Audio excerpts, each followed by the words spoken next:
السلام عليكم ورحمة الله وبركاته إن الحمد لله نحمده ونستعينه ونستغفره ونعوذ بالله من شرور أنفسنا ومن سيئات أعمالنا من يهده الله فلا مضل له ومن يضلل فلا هادي له وأشهد أن لا إله إلا الله وحده لا شريك له وأشهد أن محمدا عبده ورسوله صلى الله تعالى عليه وعلى آله وصحبه وسلم تسليما كثيرا أما بعد। সম্মানিত শ্রোতা দর্শক মন্ডলী, আল্লাহ রাব্বুল আলামিনের প্রশংসা এবং প্রিয় নবী সাল্লাল্লাহু আলাইহি সাল্লামের প্রতি সালাত ও সালামের পর আজ রবিবার 8ই শাওয়াল 1446 হিজরি মোতাবেক 6 এপ্রিল 2025 আমরা মুবারক রমজান মাসের পরে ঈদ উল ফিতরের পরে আমরা আবার আমাদের যে ধারাবাহিক আলোচনা চলে আসছিল ফিকহুল ইবাদাত, ইবাদতের বিভিন্ন বিষয়গুলি নিয়ে, তার মধ্যে ফিকহুজ যাকাত, যাকাতের মাসাইল নিয়ে আলোচনা চলছিল। 4টি আলোচনা রমজানের পূর্বে যাকাত সম্পর্কে হয়েছে ধারাবাহিক। আজকে পর্ব নম্বর 5। আমাদের আলোচনা শুরু করার আগে দোয়া করি আল্লাহ রাব্বুল আলামিন আমাদের সিয়াম, কিয়াম, ফরজ, নফল কবুল করুন। বিশেষ করে যেসব ভাই বোনের আমাদের সাথে আছেন তাদের জন্য দোয়া করি আল্লাহ রাব্বুল আলামিন আমাদের সকলের, যারা আজকের এই মজলিসে হাজির আছি অথবা হাজির হব, দ্বীনকে ভালোবাসেন, তাওহীদ সুন্নাহকে ভালোবাসেন, শিরক বিদআতকে ঘৃণা করেন, গুনাহকে ঘৃণা করেন, আল্লাহর ফরজ ওয়াজিব আদায়ের চেষ্টা করেন, আল্লাহ রাব্বুল তাদেরকে আরো বেশি তৌফিক দান করেন। এবং যারা সার্বিক সহযোগিতায় আছেন আমাদের এই সাপ্তাহিক জুম প্রোগ্রাম পরিচালনার ক্ষেত্রে, আল্লাহ রাব্বুল আলামিন তাদেরকে উত্তম প্রতিদান দান করেন, জাযাহুমুল্লাহু খাইরান। আল্লাহ রাব্বুল আলামিন তাদেরকে সমস্ত অনিষ্ট বালা মুসিবতে হেফাজতে রাখেন। মুসলিম ভাই বোন যারা বিভিন্ন পেরেশানিতে আছেন, অশান্তিতে আছেন, তাদের অশান্তি পেরেশানি যেন দূর করে দেন। উম্মতে মুসলিমা যারা মজলুম, নির্যাতিত, যাদের পাশে যথাযথ দাঁড়াবার মানুষ মুসলিম আজকাল খুঁজে পাওয়া যাচ্ছে না, তাদের আল্লাহ খাস রহমত দিয়ে ঢেকে নেন এবং তাদের ভুল ত্রুটিগুলি আল্লাহ মাফ করুন।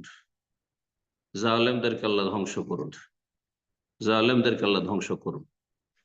তাদের এক একটি করে আল্লাহ রাব্বুল গুণী রাখুন এবং তাদের আল্লাহর শেকড় থেকে যেন কেটে ফেলেন। আল্লাহুম্মা আহসিহিম আদাদা ওয়াকতুলহুম বাদাদা ওয়ালা তুগাদির মিনহুম আহাদা। আমাদের ধারাবাহিক আলোচনায় এই পর্ব নম্বর 5 বিষয়বস্তু যাকাত ও বাহিমাতিল আনআম, গবাদি পশুর যাকাত। গৃহপালিত যেসব পশুগুলি রয়েছে, যেগুলিকে কোরআনের ভাষায় বাহিমাতুল আনআম বলা হয়েছে, আর তা হচ্ছে 3 শ্রেণীর পশু। আল এবেল, উট, যতই রকমের উট হোক না কেন, বিভিন্ন ধরনের হতে পারে। অল বাকার, এবং গরু, গাভী, যে কোনো ধরনের হোক না কেন। আর তার মধ্যেই মহিষও শামিল, মহিষও তারই অন্তর্ভুক্ত। নওমিনাল বাকার ফুকাহায়ে কেরামগণ বলেছেন, গরু গাভী, যে বাকার শব্দটি রয়েছে আরবিতে, কোরআনে ও হাদিসে তার অন্তর্ভুক্ত হচ্ছে মহিষ। আল গানাম, আর যত রকমের ছাগল রয়েছে, সেটি দুম্বা দুম্বি হোক, আর ভেড়া ভেড়ি মেষ হোক, অথবা আপনার পাঠা পাঠি বকরা বকরি হোক, সবগুলি এই গানাম শব্দে শামিল। তো এসবের যাকাত সম্পর্কে আজকে আলোচনা করব, যদিও এই আলোচনার প্রয়োজন আজকাল খুব কম আমাদের রয়েছে। বাংলা ভাষাভাষী যারা, তাদের হয়তো এই রকমের আজকালকার জামানায় বিশেষ করে গবাদি পশু এই পরিমাণে পোষা এবং গরু ছাগলের পাল, উটের পাল অথবা ছাগলের পাল থাকবে, এটা খুব কম দেখা যাচ্ছে। চারণভূমির অভাবে বা বিভিন্ন কারণে। একসময় ছিল, আমাদের জন্মকালে বা তার আগে আমরা শুনেছি, কিন্তু আরব দেশে এখনো আছে। আরব দেশে এখনো উটের পালের মালিক, আর তারপরে ছাগলের পালের মালিক বিশেষ করে এগুলিতে আছে, যদিও গরুর স্বল্পতা রয়েছে। তো এই গবাদি পশুর যাকাত, জি, কখন যাকাত লাগবে? এই ক্ষেত্রে লেখক বলছেন, যাকাতু বাহিমাতিল আনাম লাহা হালাতান। গবাদি পশুর জাকাতের দুটো অবস্থা রয়েছে, দুটো অবস্থা। কোন অবস্থায় লাগবে, কোন অবস্থায় লাগবে না। জি। তো প্রথম অবস্থা দেখি। 1 নম্বর অবস্থা হচ্ছে এমন উট বা গরু অথবা এমন ছাগল যেগুলি বছরের অধিকাংশ সময় অথবা গোটা বছর চারণভূমিতে চরে খায়। ইযা কানাত সাইমা তার আল হাউল আও আকসারাহু, সেটা মরুভূমিতে হোক অথবা খোলা ময়দানে হোক, এক কথায় চারণভূমি যেখানে রয়েছে গোটা বছর ধরে অথবা বছরের অধিকাংশ সময় চারণভূমিতে চরে খায়, এইসব গবাদি পশুতে জাকাত রয়েছে। এর একটি নেশাব রয়েছে। সুতরাং গবাদি পশুর জাকাত প্রত্যেকের, উটের নেশাব আলাদা, ছাগলের নেশাব আলাদা, গরুর নেশাব আলাদা। নেশাব মানে সর্বনিম্ন পরিমাণ যাতে জাকাত ফরজ হয়। এর আগে বলেছি অন্যান্য জাকাতের আলোচনায়, স্বর্ণ এবং চাঁদির বা টাকা পয়সার আলোচনা যখন এর আগে হয়েছে পর্বগুলোতে। নেশাবে পৌঁছিতে হবে একটি শর্ত। দ্বিতীয়, হালায় আলহাল হাউল, 1 বছর পুরা হতে হবে। জি। ফসলের মতো না, ফসল বা ফলের মতো না যে ফসল কেটে মেরে নিয়ে আসলে তাতে জাকাত বা ওসর ফরজ, তাতে বছরের কোনো শর্ত নেই। কিন্তু এই ক্ষেত্রে বছর পুরা হওয়ার শর্ত রয়েছে। অর্থাৎ আজকে আপনি একটি ছাগল, ওট, গরুর পালের মালিক হলেন, 1 বছর পুরা হবে তখন জাকাত ফরজ হবে, যখন যেমন স্বর্ণ চাঁদির ক্ষেত্রে, টাকা পয়সার ক্ষেত্রে। বলছেন যে যখন নেশাবে পৌঁছবে, 1 বছর পুরা হবে, ওয়াজাবাত ফিহাজ জাকাত, তখন জাকাত ফরজ হবে। এই গবাদি পশুগুলি, সেগুলি হয়তো দুধ দহনের জন্য রেখেছেন আপনি, পাল গরু, গরুর পাল, ওটের পাল, ছাগলের পাশ কিসের জন্য? আর দুধ থেকে উপকৃত হওয়ার জন্য, অথবা প্রজন্ম বাড়ানোর জন্য হতে পারে, অথবা সেটাকে মোটা সোটা করব, বড় করব, আর তারপরে বিক্রি করব, দাম বাড়বে তখন, যে কোনো রকম হোক না কেন। এবং এর যে নির্ধারিত পরিমাণ রয়েছে শরীয়ত কর্তৃক হাদিসে, যে ছাগলে কতটা দিতে হবে, গরুতে কতটা দিতে হবে, উটে কতটা দিতে হবে, কতটা পরিমাণে, কোন বয়সের কোন আয়ুর পশু দিতে হবে, সেই অনুযায়ী আপনাকে জাকাত আদায় করতে হবে। জাকাত গ্রহণ করার ক্ষেত্রে মুসলিম সরকার যখন আদায় নেবেন, যদি মুসলিম সরকার জাকাত আদায় করেন তাহলে তাদের এটি কর্তব্য। আল্লাহ রাব্বুল আলামিন নবী সাল্লাল্লাহু আলাইহি ওয়াসাল্লাম নির্দেশ দিয়েছেন সূরা তাওবাত, খুয মিন আমওয়ালিহিম সাদাকা, হে নবী মুসলিমদের ধন সম্পদ থেকে তুমি জাকাত গ্রহণ করো। এখানে সাদাকা মানে জাকাত। তুতাহিরুহুম, তাদেরকে পাক পবিত্র করবে এর মাধ্যমে, তুযাক্কিহিম বিহা, তাদের আত্মার পরিশুদ্ধি করবে, ধন সম্পদকে পাক পবিত্র করবে হারাম থেকে, ওয়াসাল্লি আলাইহিম, তাদেরকে দোয়া দেবে, ফাইন ইন্না সালাতাকা সাকানুল লাহুম, তোমার দোয়া তাদের জন্য প্রশান্তির কারণ। তো মুসলিম সরকার, খলিফাতুল মুসলিমিন, যদি ইসলামী আইনের বাস্তবায়ন করে রাষ্ট্রীয় পর্যায়ে, তাহলে তাদের এই অধিকার রয়েছে। আর মানবরচিত বিধান দিয়ে ফয়সালা করলে তাদের এই অধিকার নেই। জি। ইসলাম মানলে, যখন সর্বস্তরে রাষ্ট্রীয় পর্যায়ে মানবে, তখন তাদের জাকাত চাওয়ার অধিকার রয়েছে। আর আজকালকার জামানে জাকাত নিজে বের করতে হয়। হ্যাঁ, জাকাত সম্পর্কে আমাদের কি কেউ জিজ্ঞাসা করবে আর জবাবদিহিতা আর কোন রকমের আশঙ্কা রয়েছে এমনটা কিছু নেই। জাকাত দিল দিল, না হলে অধিকাংশ পয়সাওয়ালারা অসৎ জাকাত দিচ্ছে না। আল্লাহ হিদায়াত দান করুন, তাদের অনিষ্ট থেকে রক্ষা করুন। তো জাকাত গ্রহণ করার ক্ষেত্রে অথবা জাকাত আদায়ের ক্ষেত্রে সবচেয়ে ভালো সম্পদ কিছু, কট্টরপন্থী জাকাত দাতা হইতে পারে, ওই ধার্মিক কিন্তু অজ্ঞতার সাথে ধার্মিক, এতে কি হয়, চরমপন্থা অবলম্বন। অথবা ইসলাম পালন করে, জাকাত দেয়, কিন্তু বড় কৃপণ, দুর্বল ইমানের, শিথিলপন্থী, কোন রকম করে কাজ চললেই হইল, তো পচা সরা দিয়ে কাজ সেরে দিবে। এই ক্ষেত্রে শরীয়তের বিধান হচ্ছে যে তুমি সবচাইতে ভালো সম্পদ দিতে পারবে না বা নিতে পারবেন, ভালো সম্পদ দিতে হয় এমন কথা নয়, আর সবচেয়ে খারাপটা দিবে নিম্নমানে, সেটা চলবে না। রাসূলুল্লাহ সাল্লাল্লাহু আলাইহি ওয়াসাল্লাম মুআয ইবনে জাবাল রাদিয়াল্লাহু তাআলা আনহুকে যখন ইয়ামান দেশে পাঠিয়েছে বলেছেন, ইয়াকা ওয়া কারাইম আমওয়ালিহিম, সাবধান যাকাত দাতাদের উৎকৃষ্ট সম্পদ থেকে, বেশি ভালো সম্পদটা নেবেন। বেশি ভালো ওটটা নিয়ে নিলে, বেশি ভালো গরুটা নিয়ে নিলে, বেশি ভালো ছাগলগুলো নিয়ে নিলে জাকাতে এটা চলবে না। কারণ তোমার কাছে পাওয়ার রয়েছে, রাষ্ট্রীয় পাওয়ার রয়েছে, সুতরাং সেখানে তার অপব্যবহার হতে পারে। আর তাই হচ্ছে অধিকাংশ ক্ষেত্রে। আল্লাহ হেফাজত করুন ভালো মানুষদের। তাই বলছেন লেখক, ওয়ালা ইউখাযু ফি যাকাতি খিয়ারু আমওয়ালিন নাস, যাকাতের ক্ষেত্রে জনগণের ভালো সম্পদ সবচেয়ে যেটি সেটি নেওয়া যাবে না। ওয়ালা শিরারু, সবচেয়ে খারাপ সেটাও দেওয়া যাবে না বা নেওয়া যাবে না। ওয়াল ইউখাযু আওসাতাহা, যেটা মধ্যম শ্রেণীর সেটা নিতে হবে। দ্বিতীয় অবস্থা হচ্ছে গবাদি পশুর জাকাতের ক্ষেত্রে যে উট, গরু, ছাগল অথবা অন্য কোনো প্রাণী, পাখি কেউ পুষছে, ধরেন আজকাল ফার্মে মুরগি পুষছে, অথবা খাসি, অথবা গরুর ফার্ম, হ্যাঁ, যে কোনো ফার্ম, অন্য আরো সব পশু রয়েছে, হতে পারে। জি। কিন্তু সেগুলোকে কি করছে, নিজের খরচে চারা দিচ্ছে, খাওয়াচ্ছে, চারানো হইতে চয় খায়নি, নিজের বাগান থেকে হোক, নিজের খরচ খরচা করে হোক, খেয়ে সে তার সেসবের আহার খাবার কিনে নিয়ে আসছে, অথবা বিভিন্ন জায়গা থেকে জমা করে নিয়ে আসছে। যেমন আমাদের দেশে যাদের বাড়িতে গরু ছাগল থাকতো, মাঠঘাট থেকে ঘাস কেটে কুটে নিয়ে আসতো আর তারপরে খাইতো। তো যদি এমনটা হয়, তাহলে তাতে যেই জাকাতের যে নেশাবগুলি আসছে বর্ণনা, এবং সেই নেশাবের সাথে যে পরিমাণগুলো আসছে সেগুলি প্রযোজ্য নয়। যদি এমন সম্পদ হয়তো একেবারে জাকাতে লাগবে না এমন কথা, কিন্তু খুব সংক্ষিপ্ত এবং অসম্পূর্ণ কথা, ভুল হয়ে যাবে। তখন দেখতে হবে যে এটা কি তার ব্যবসায় সামগ্রী হিসাবে গণ্য হচ্ছে।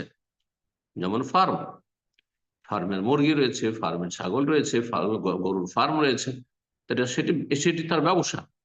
যখন ব্যবসা, তাহলে আমাদের যে 5 রকমের সম্পদের জাকাত ফরজ, তার মধ্যে একটি হচ্ছে ব্যবসায় সামগ্রী, অরুজু তিজারা, দোকানপাট, মাল সামান রয়েছে, সেগুলোকে যেমন জাকাত লাগে, ঠিক তেমনই তাতে জাকাত লাগবে। বছর পুরা হবে তখন, বছর পুরা হলে তাহলে কিভাবে জাকাত দেবে?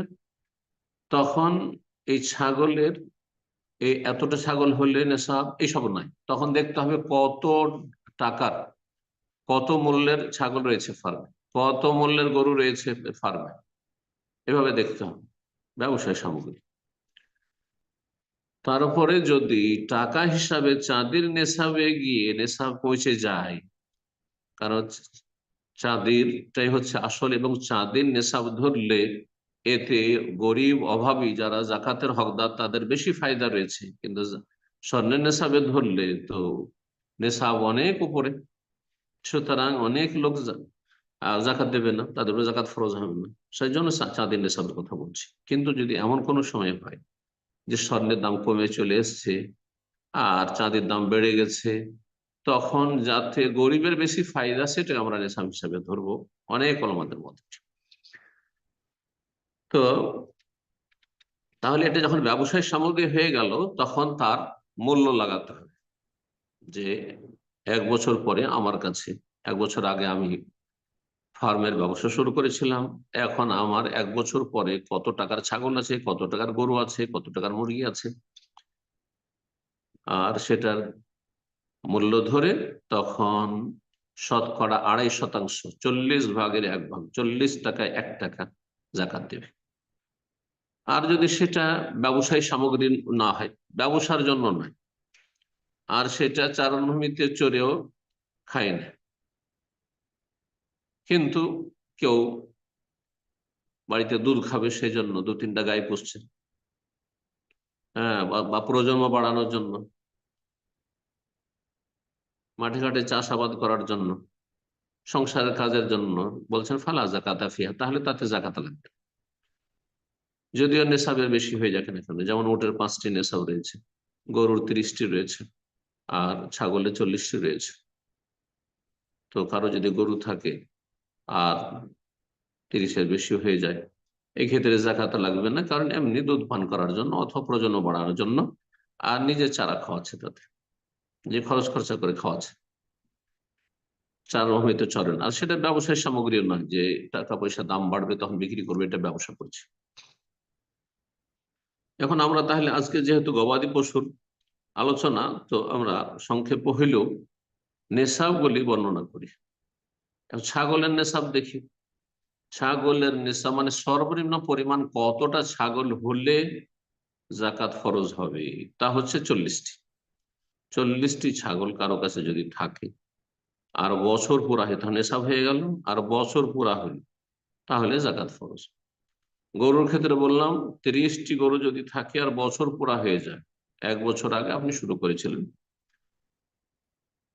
গরু পোষা, আর সেটা চারণভূমিতে চড়ে খাচ্ছে গোটা বছর অথবা বছরের অধিকাংশ সময়, আর 30-এর অধিক সংখ্যায় রয়েছে গরু, তাহলে জাকাত ফরজ।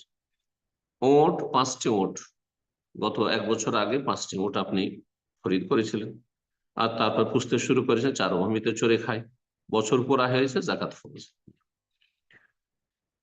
এই ক্ষেত্রে নেশাব তো হয়ে গেল 40, 30 আর 5, কিন্তু তাতে লাগবে কতটা, এখন এই আলোচনাটি করা যাক। ছাগলের ক্ষেত্রে 40 যেহেতু নেশাব, 40-এর আগে লাগবে না, তাহলে 40 থেকে নিয়ে 120 পর্যন্ত, কারো কাছে 40 আছে, কারো কাছে 50, 60, 70, 80, 90, 110, 100, 120 পর্যন্ত আছে, তাহলে তাতে একটি ছাগল লাগবে। আর যখন 121 থেকে 200 হয়ে যাবে তখন দুটো ছাগল, আর 201 থেকে 399 পর্যন্ত 3টি ছাগল, আর 400 হয়ে গেল তখন প্রত্যেক 100-তে একটি করে ছাগল, তাহলে 400-তে 4টি ছাগল। 400-তে যখন 4টি ছাগল লাগলো, তো কতক্ষণ পর্যন্ত বা কত সংখ্যা পর্যন্ত 4টি থাকবে, 499 পর্যন্ত, যেমনই 500 হয়ে যাবে 5টি ছাগল হয়ে যাবে, এইভাবে। তাহলে এটি ছাগলের হয়ে গেল যথেষ্ট মোটামুটি। এখন আমরা দেখি গরুর নেশাব। গরুর নেশাব 30 বললাম, 30 থেকে নিয়ে 39 পর্যন্ত একটি এমন গরু লাগবে, বাছুর লাগবে, যেটার বয়স হচ্ছে 1 বছর। তবেই, যার নাম হচ্ছে তবেই বা তবিয়া, সেটা নর হতে পারে আর মাদি হতে পারে। আর 40 থেকে 59 পর্যন্ত একটি মসিন্না মানে দাঁতা গরু লাগবে, 2 বছর যার বয়স হয়ে গেছে। গরু সাধারণত 2 বছরের দাঁত। আর 60 থেকে নিয়ে 69 পর্যন্ত তখন দুটো তাবিয়া লাগবে, মানে দুটো বাছুর দিতে হবে যেগুলির বয়স 1 বছর পুরা হয়ে গেছে,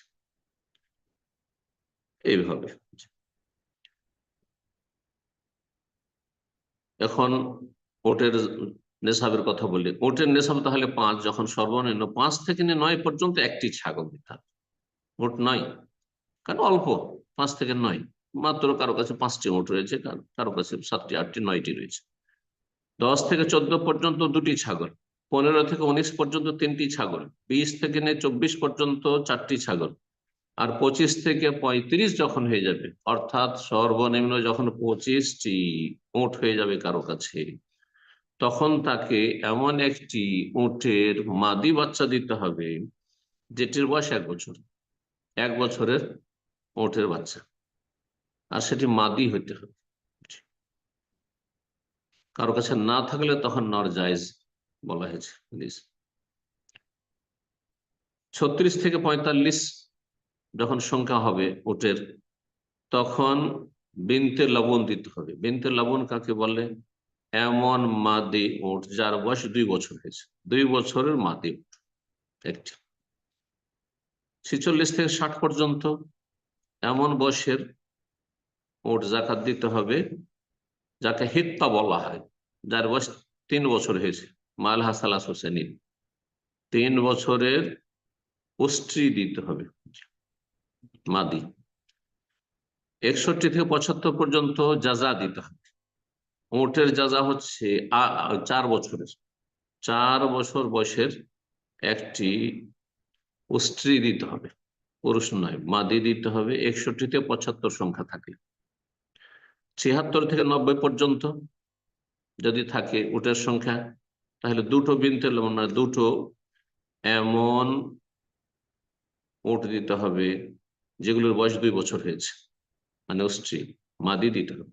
91 থেকে 120 পর্যন্ত দুটো হিট্টা দিতে হবে, মানে দুটো 3 বছর বয়সের, 3 বছর বয়সী স্ত্রী দিতে হবে। এই ছিল মোটামুটি সংক্ষেপে আহ গবাদি পশুর জাকাত সম্পর্কে আলোচনা।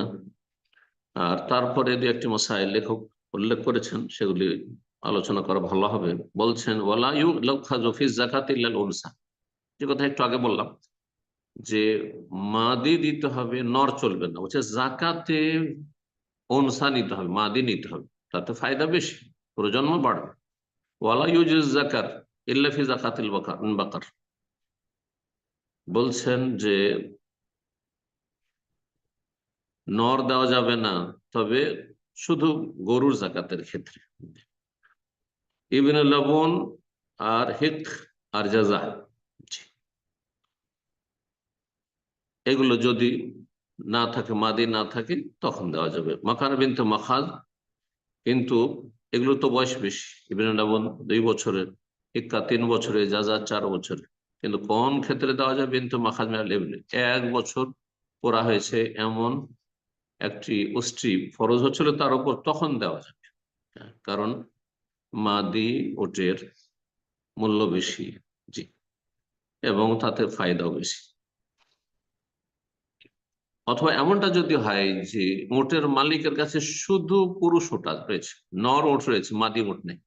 আবিদা কানা নেশাব কুল্লহু যকুরান, সবগুলি যদি নর হয় তখন নর নেওয়া যাবে। এই ছিল একটি মাসআলা। আর একটি মাসলা হচ্ছে হিল্লা করার মাসলা। হিল্লা, বিয়ের হিল্লা বিদাতি হানাফি সমাজের লোকেরা করে থাকে। 3 তালাক একসাথে তাদের হয়ে যায়, আর স্ত্রীকেও তো নাছোড়বান্দা ছাড়বে না, যদিও হারাম হোক না কেন তার উপর। তখন কন্ট্রাক্টে ঠিকার বিয়ে দেয়, ভাড়াইটা পাঠানি আসে, নওয়াজুবিল্লাহ। হিল্লা করে, এটিকে বলে হিল্লা বিয়ে। হিল্লা মানে বাহানা করা, চোরা রাস্তা খুঁজে হালাল করার জন্য, তাতে হালাল হয় না কিন্তু। ঠিক তেমনি জাকাতের ক্ষেত্রে হিল্লা, আল হিলা ফি যাকাত, এটা হারাম, কাবিরা গুনাহ, এবং ফরজ ত্যাগকারী এরকম অপরাধীরা। নবী সাল্লাল্লাহু আলাইহি ওয়াসাল্লাম হাদিসের অংশ, লা ইউজমাউ বাইনা মুতাফারিক ওয়া লা ইউফারাকু বাইনা মুজতামি। 2 মালিকের কাছে নির্দিষ্ট পরিমাণ গবাদি পশু আছে, সেটা 2 মালিক মিলে যুক্তি করে এক জায়গায় করে দিল, এক মালিকের আন্ডারে করে দিল, যাতে যাকাতের পরিমাণ কম লাগে, এটাও জায়েজ নয়। আর দেখা যাচ্ছে যে যেই সংখ্যা আছে তাতে দুটো লেগে যাবে, বেশি লেগে যাবে, সুতরাং 2 জায়গায় 2 পালে করি, 2 জায়গায় করে দিয়ে আর বলি যে আমরা 2 জন মালিক, অথচ মালিক একজন, কিন্তু রাখালকে মালিক বানিয়ে দিল। কিন্তু বললে যে এই অর্ধেকটার মালিক অমুক আর অর্ধেকটার মালিক, এটা হারাম। খাসিয়াত সাদাকা ফি বাহিমাতিল আনাম, গবাদি পশুতে সাদকা জাকাত বেশি লেগে যাবে, এই আশঙ্কা যদি এমনটা করে।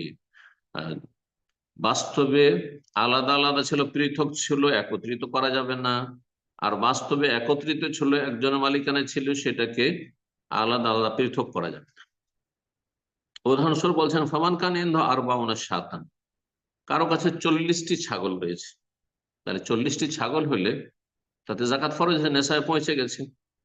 কিন্তু যদি সেখানে তার কুবুদ্ধি হয়, কৃপণ, যে 2 জায়গায় করে দিই আর 2 জন মালিক বানিয়ে দিই, লা ইউজুল আন ইউফাররিকা ফি মাকানে, 2 জায়গায় রাখলো যাতে করে জাকাত ফরজ না, 20টা 20টা করে দিয়েছে, এক জায়গায় 30টা, আরেক জায়গায় 10টা, জাকাত ফরজ নাই কোনো জায়গায়, এটা জায়েজ নয়। ফাইদা জাল আমিল, সরকারের যখন দায়িত্বশীল আদায়কারী আসলো, এখানে আমিল মানে আদায়কারী, সরকারের হচ্ছে কর্মচারী, লামেজাদ নিসাব, দেখছে যে কোনো জায়গায় নিসাব নেই, 2 ময়দানে 2 মাঠে 2 জায়গাতে এক জায়গায় রয়েছে 20টি, আরেক জায়গায় 20টি, অথচ মালিক একজন, 2 জায়গায় ভাগ করে রেখেছে।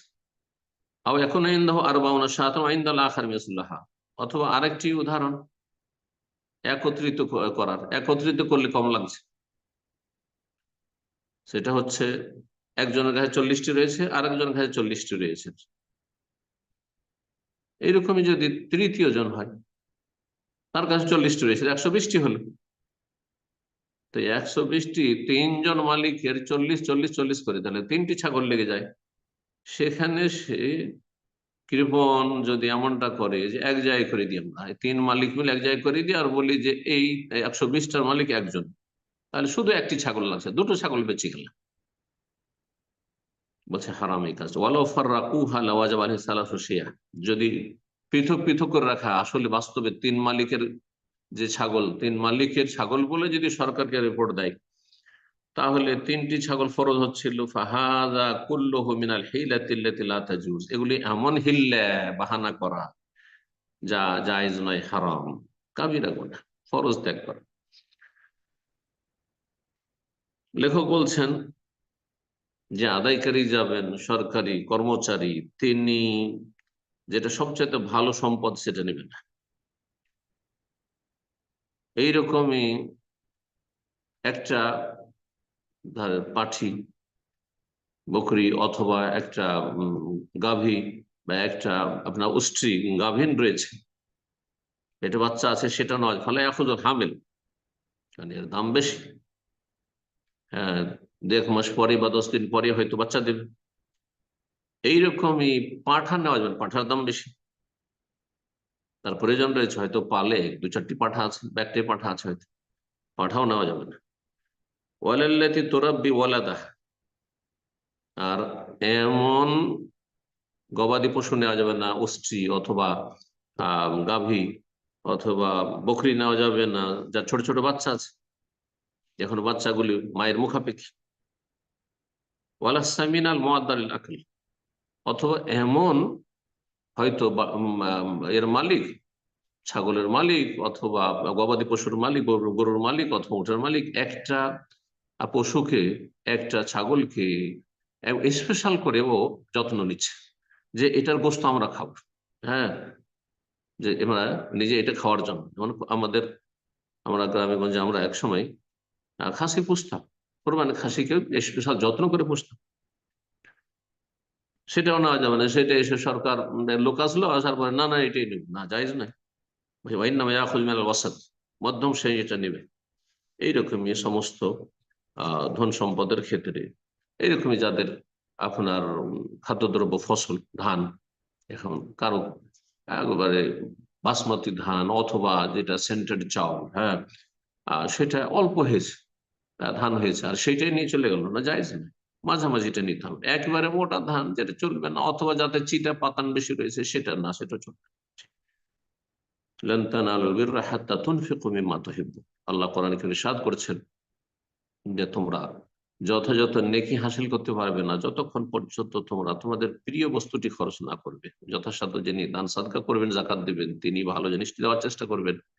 আর সরকার পক্ষ থেকে যারা আসবেন, যাতে অবিচার না হয়ে যায়, ভালোটা নেবেন না, মাঝামাঝিটা নেবেন, বেশি ভালোটা নেবেন না, খারাপটা নেবেন। খারাপটা নিলে সরকারের দায়িত্বে খেয়ানত হবে, আপনাকে দায়িত্ব দেওয়া হয়েছে, দায়িত্ব যথাযথ পালন করলেন না আপনি।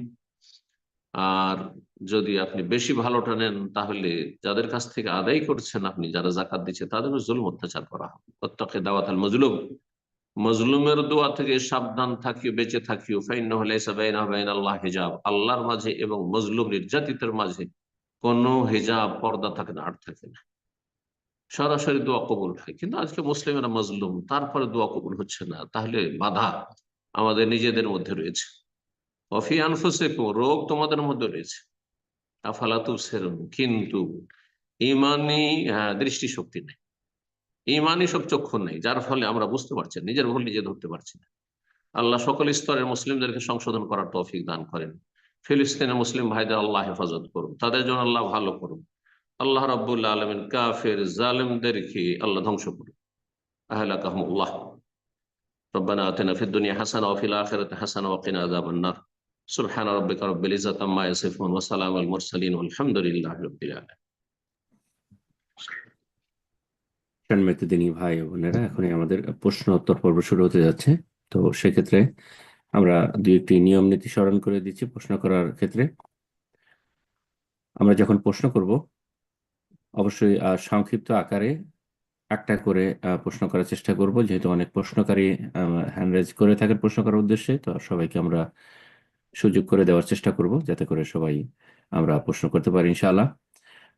প্রশ্ন করার পূর্বে আমরা যে শহর বা দেশ থেকে প্রশ্ন করছি প্রেক্ষাপট বোঝার উদ্দেশ্যে অবশ্যই মেনশন করব। আমরা সময় না নিয়ে আমরা শুরুতে প্রশ্ন নেব। প্রশ্ন করবেন সুলতানা নাসরিন, সরি, সুলতানা ইয়াসমিন। জি, আপনি প্রশ্ন করুন। আসসালামু আলাইকুম ওয়া রাহমাতুল্লাহি ওয়া বারাকাতুহু। সম্মানিত শেখ, ওয়ালাইকুম আমি সিলেট আসসালাম থেকে ওয়া বলছি। রাহমাতুল্লাহি ওয়া বারাকাতুহু। জি বলেন। আমার 23 তারিখে আমার একটা ছেলে সন্তান হয়, আলহামদুলিল্লাহ। তার জন্য দোয়া করবেন। আর আমার প্রশ্ন হচ্ছে, আল্লাহ বরকত দান 3 করুন। তারিখে আমার জি নেফাসের খায়ের 40 দান। দিন হয়, জি কিন্তু আমার এখনো নেফাসটা বন্ধ হয়নি পুরোপুরি। আবার 1 তারিখে আবার আমার হায়েজের তারিখ। এখন আমি কি 1 সপ্তাহ আরো অপেক্ষা করব, নাকি নামাজ পড়া শুরু করব? 40 দিন 40 পরের 40 দিন দিন পুরা আমার হয়েছে? পায়ে ব্যথা করে। জি। 40 দিন তো পুরা হয়েছে? জি, 40 দিন পুরা হয়েছে। 40 দিন পুরা হলে তাহলে সেটা ইস্তেহাজা, অসুখের কারণে। কিন্তু আমার আবার আর 1 তারিখে হায়েজের তারিখ, এর জন্য ভাবছি যে আমি কি হায়েজের জন্য আরো 1 সপ্তাহ অপেক্ষা করব। না না, কোনো অপেক্ষা নেই। 40 দিন যখন পুরা হয়ে যাবে তখন সলাৎ শুরু করে দিবেন। আর তারপরে সলাৎ শুরু করার পরে আধা ঘন্টা 10 মিনিটের মধ্যে যদি মাসিক শুরু হয়ে যায় বন্ধ করে দিবেন। রোশাক, আমি যে 2-3 দিন যে সলাত আদায় করিনি, এটার কাজে কিভাবে করব? কাজা করবেন, কাজা করবেন। 40 পার হয়ে গেছে যেটি, সে কাজা করবেন। সর্বমোট 40 ছাড় দেওয়া হয়েছে। সর্বনিম্ন কোনো সময় নেই, 1 ঘন্টাও হইতে পারে। বুঝা গেছে না? জি। জাযাকাল্লাহ খায়ের। এ পর্যায়ে প্রশ্ন করবেন SR তাহমিনা আক্তার আম, মুন্না, মইনা, মইনা। জি, SK তাহমিনা আক্তার মনিয়া, আপনি প্রশ্ন করুন। আসসালামু আলাইকুম ওয়া রাহমাতুল্লাহ। ওয়ালাইকুম আসসালাম ওয়া রাহমাতুল্লাহি ওয়া বারাকাতুহু। জি শেখ, আমি বাংলাদেশ জামালপুর থেকে বলছি। জি বলেন। জি শেখ, আমার প্রশ্ন একটু দুইটা আছে, যদি একটু অনুমতি দিতেন তাহলে বলতাম।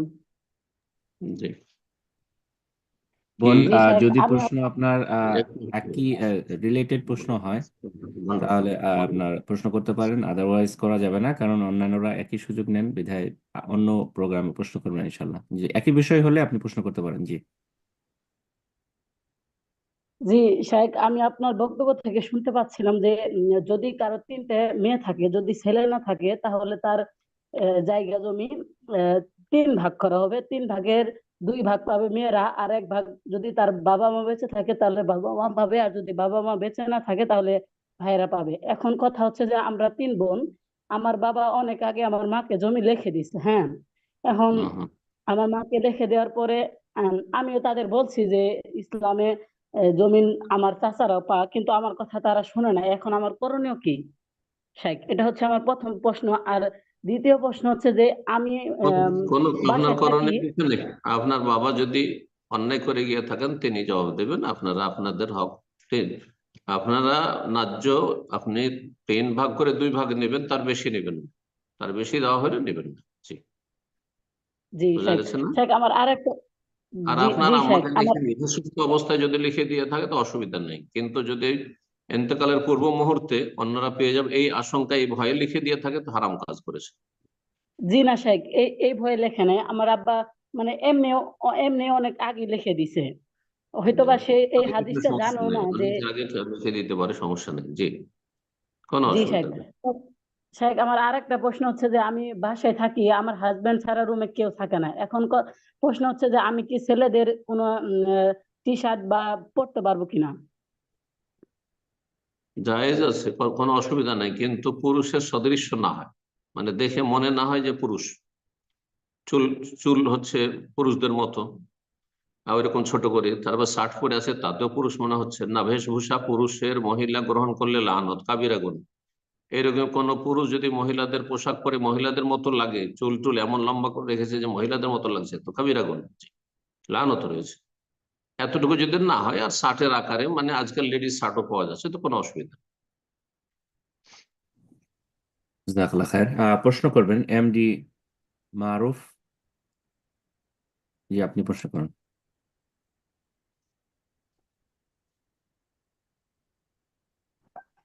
শেখ আসসালামু আলাইকুম। ওয়ালাইকুম আসসালাম ওয়া রাহমাতুল্লাহ। শেখ বাংলাদেশ মাগুরা জেলা থেকে বলছিলাম। হুম, বলেন। বিদাতীদের পিছনে সালাত আদায় করা যাবে কিনা এই বিষয়ে যদি কিছু বলতেন আর কি, মসজিদের ইমামরা মানে যদি বিদাত করে।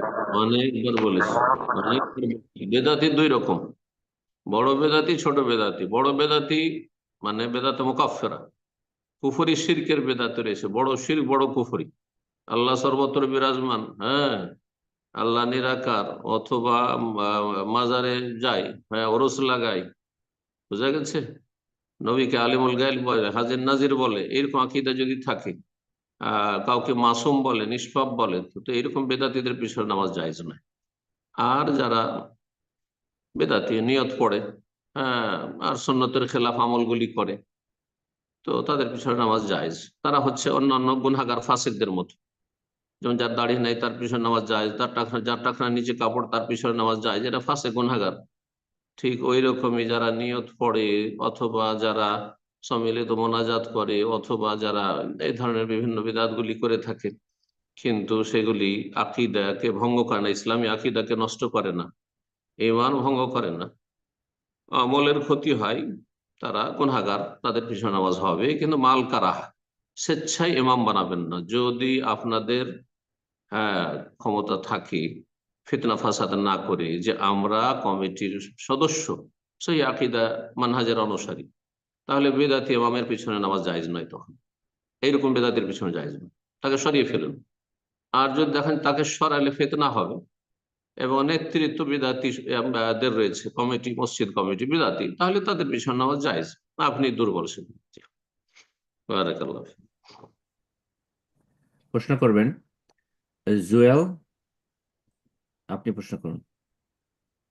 আসসালামু আলাইকুম। ওয়ালাইকুম বাংলাদেশ আসসালাম ওয়া রাহমাতুল্লাহ। জি, পঞ্চগড় জেলা। বলেন। আমার প্রশ্ন হলো মেসওয়াক সম্বন্ধে, মানে বিভিন্ন আলেম মেসওয়াক সম্বন্ধে বলে যে মেসওয়াকের সাইজ মানে কতটুকু হইতে হবে বা মেসওয়াক করার পদ্ধতি। তা আমি মেসওয়াক বহনের সুবিধার্থে মানে সাইজ ছোট করে নিয়ে পকেটে নিয়ে থাকি, তো এটা কোনো মানে পদ্ধতি বা সাইজ কোনো সুন্নাহ আছে নাকি? শোনেন, আমার কাছে আসুন। মেসওয়াকের কোন শরীয়তের সাইজ নির্ধারিত নেই, আর আপনার কি বলছে, মেসওয়াকের পদ্ধতিও নেই, কোনো অসুবিধা নেই। যেইভাবে আপনার ভালো পরিষ্কার হয় সেভাবে পরিষ্কার করবেন, হ্যাঁ। আর তারপরে মেসওয়াক যতটা রাখলে আপনার সুবিধা ততটা রাখবেন। আপনি 1 হাত রাখেন, আধা হাত রাখেন, 4 আঙ্গুল, 2 আঙ্গুল রাখেন, মেসওয়াক করা হইলেই হইলো, রাখেন, কোনো অসুবিধা নেই। এটা বিদাতি মোল্লাদের কথা যে 1 বিঘত হইতে হবে বা কিছু, কোনো দলিল নেই। জি, বারাকাল্লাহ, যেটা আপনার জন্য সুবিধা। আল আমরু ফি যালিকা ওয়াসি, দিনে প্রশস্ততা রয়েছে, সংকীর্ণ করবেন না। সংকীর্ণ করে দাও, সংকুচিত করে দাও, অথচ দিনে সুযোগ সুবিধা আছে, এটা বিদাতি কাজ। জি, প্রশ্ন করবেন জি। শফিকুল। জি, শফিকুল, আপনি প্রশ্ন করুন।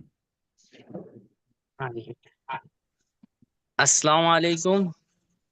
ওয়ালাইকুম আসসালাম ওয়া রাহমাতুল্লাহি ওয়া বারাকাতুহু। জি, নদিয়া জেলা পলাশী থেকে বলছি। বলেন। বলছি স্যার যে আমাদের গ্রামে বিবাহ হচ্ছে আপাতত, রিসেন্ট আজকেই হচ্ছে।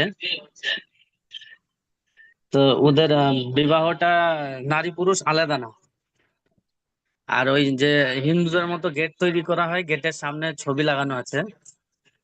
তা এই বিয়ের দাওয়াতে যদি কোনো মুসল্লিকে দাওয়াত করে, প্রতিবেশী হিসাবে, বাড়ির পাশের লোক হিসাবে কি যাওয়া যাবে? মহিলা পুরুষ একসাথে খাওয়া দাওয়া করছে, একসাথে খাওয়া দাওয়া, আরো অনেক কিছু যেগুলা ইসলামে ঠিক না, সেগুলো, সে কাজকর্মগুলোও হচ্ছে। না, এরকম দাওয়াতে যাওয়া জায়েজ নয়। যেখানে মাসিয়া গুনাহ হবে এরকম মজলিসে যাওয়া জায়েজ নয়। জি, যদিও প্রতিবেশী হোক না কেন। তবে যদি আপনি অন্যায় বন্ধ করতে পারেন তাহলে যাবেন, নাসিহা করার জন্য, উপদেশ দেওয়ার জন্য। আপনার ক্ষমতা আছে, আপনার কথা শুনবে, আমার কথা শুনবে, তাহলে যাব, এবং সেখানে ইনকারে মুনকার, অন্যায়ের প্রতিবাদ করবো, বাধা দিতে পারবো। অন্যায়কে যদি বন্ধ করা সম্ভব হয় তাহলে দাওয়াত খেতে যাবে, না হলে প্রতিবেশীর খাতিরে অথবা আত্মীয়তার খাতিরে হারাম চোখের সামনে হচ্ছে আর চুপ করে বোবা শয়তান হেঁকে বসে থাকবে, হারাম, এটা মুসলিমের জন্য। ফালা তাকুদ বাদা যিকরা মাল কওমিজ জালিমিন, আল্লাহ বলছেন যে দিনের উপদেশ আসার পরে জালেমদের সাথে বসবেন, যারা গুনাহ করছে, বিভিন্ন গুনাহ, নারী পুরুষ একাকার, বেহায়া বেপর্দা, একসাথে বসে একই মজলিসে সবকে খাওয়াচ্ছে, নারী পুরুষ, নাচ গান হচ্ছে, না জায়েজ নেই।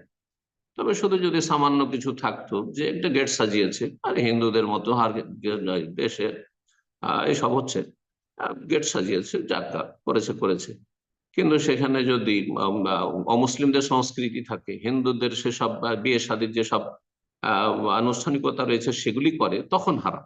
ঠিক, কিন্তু এমনি একটা গেট সাজিয়েছে বা কিছু করেছে, ছবি লাগিয়েছে, একটু নাজায়েজ কাজ করেছে, কিন্তু যা হালকায় ছিল সামান্য।